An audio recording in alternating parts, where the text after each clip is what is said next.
All right, what we're going to do is find all solutions in the interval 0 to pi to sine theta equals negative rad 3 over 2.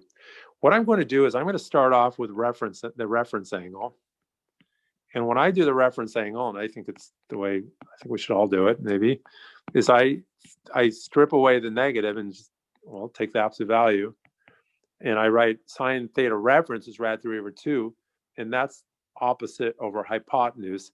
And then from there, I'm thinking in terms of a 30, 60, 90 triangle.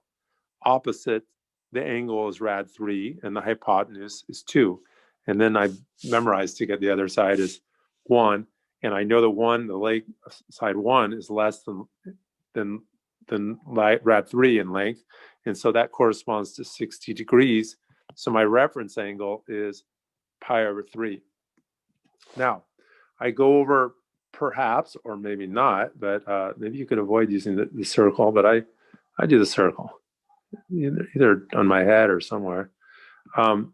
And I look at this reference angle of pi over 3. Now, what's important and why you sort of need to do a triangle or something is to keep in mind that this is negative and sine is the y coordinate.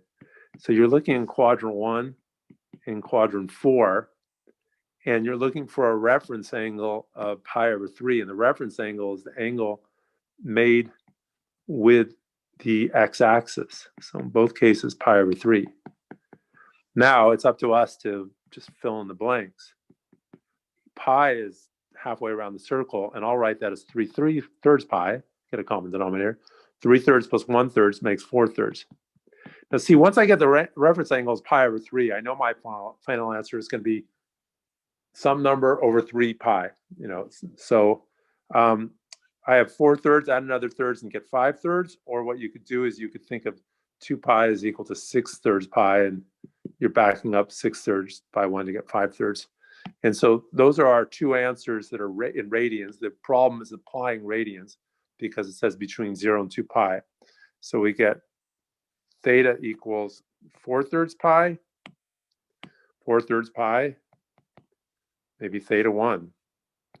Theta 2 equals 5/3 pi. That's always a question of how I should write my final answer.